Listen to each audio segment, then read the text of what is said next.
Now you see why a couple of Southern boys like us would support a Midwesterner for speaker. He must be really awesome, right?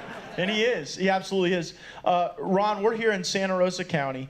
And in Florida, the way we fund education, as you know, is through per pupil dollars. We attach a certain number of dollars to every kid's head and send that kid to school, and then the district earns that money.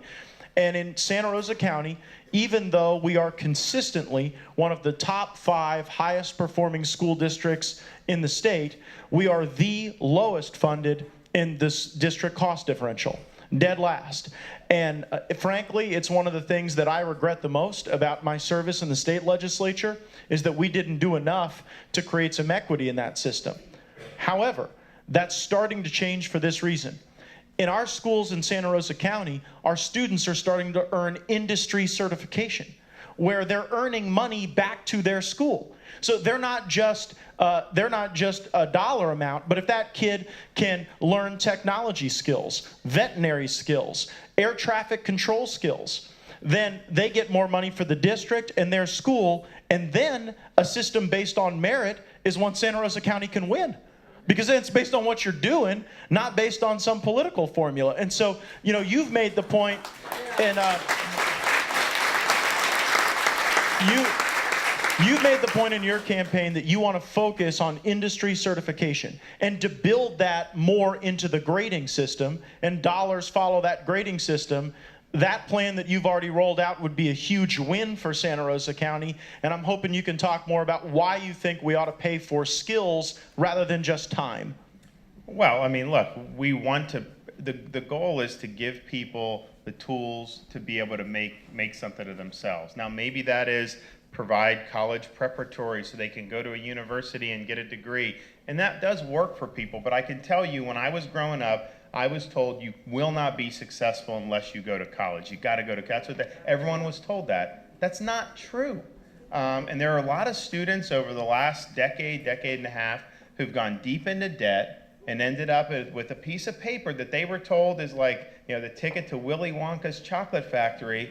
And it turns out that, you know, they end up in jobs they could have at a high school. So that's not to say that four-year brick and Ivies aren't good. Our university system now in Florida, US News ranked us 1. And so we've come a long way, and I think we do offer some great stuff there.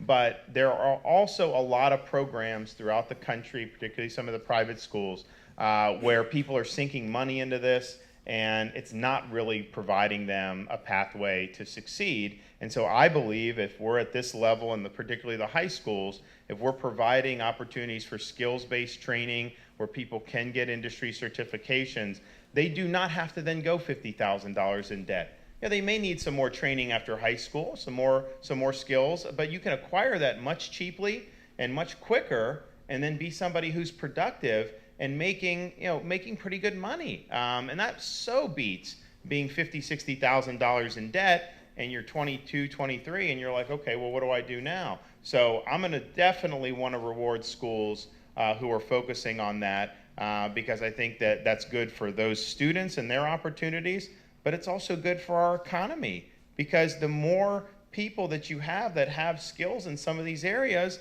the more businesses that can develop here, the more businesses that could expand. In my district, so my district is kind of, you know, on the east coast of Florida. We go into like central Florida and then a little up the northeast coast. And I have a guy that manufactures the rides for Universal Studios.